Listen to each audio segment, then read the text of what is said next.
Hi, this video sponsored by SBO Digital Marketing. Per month 21,000 earn பண்ணனும்னா கீழ இருக்க WhatsApp நம்பருக்கு கான்டாக்ட் பண்ணுங்க. ஸ்கிப் பண்ணாதீங்க. பெரிய தப்பு. தினம் 300 ரூபாய் சம்பாதிக்க அரிய வாய்ப்பு. இன்ஸ்டாகிராம், ஃபேஸ்புக் பயன்படுத்த தெரிந்தால் போதும் content post and content publishing மூலமா தினம் 300 ரூபாய் சம்பாதிக்கலாம். இந்த வேலை செய்ய 5 நிமிடம் போதும். Work training support, group communication support, all language customer live chat support, முக்கியமா சொந்தமா ஒரு பிசினஸ் ஸ்டார்ட் பண்ற அளவுக்கு உங்களால கற்றுக்கொள்ளவும் முடியும், சம்பாதிக்கவும் முடியும். இந்த வேலை வாய்ப்பு வழங்குவது 5 வருடத்திற்கு மேல ரன் ஆகிட்டு இருக்க நம்ம தமிழ்நாட்டு company school of business organisation private limited. மேலும் விவரங்களுக்கு டிஸ்கிரிப்ஷன்ல கொடுத்திருக்க நம்பருக்கு வாட்ஸ்அப் பண்ணுங்க. Hi, welcome to dish.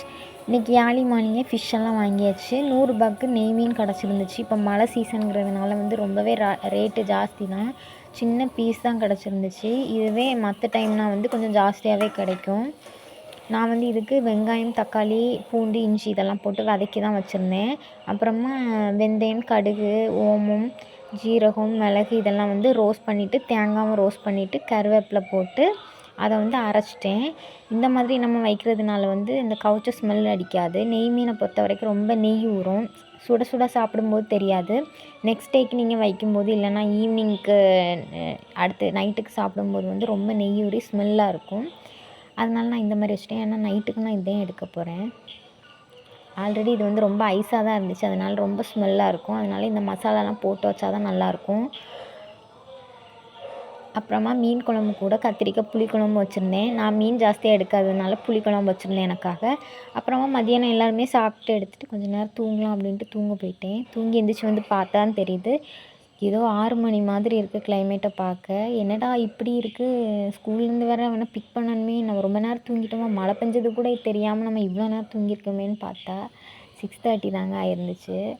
அப்புறம் கொஞ்சம் நேரம் அப்படியே சுற்றி முற்றி பார்த்தேன். அழகாக இருந்துச்சு.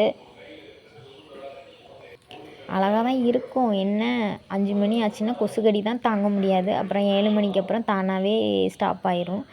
அப்படியே கிளம்பிட்டு அவனையும் பிக் பண்ணிவிட்டு வீட்டுக்கு வந்தாச்சு. அப்புறம் கொஞ்சம் வேலையெல்லாம் இருந்துச்சு. எல்லா வேலையுமே முடிச்சுட்டு நைட்டுக்கு சாதம் வடிக்கணும் அப்படின்னு சொல்லிட்டு சாதமும் வடித்து சாப்பாடு எல்லாேருக்கும் கொடுத்துட்டு நானும் சாப்பிட்டாச்சு.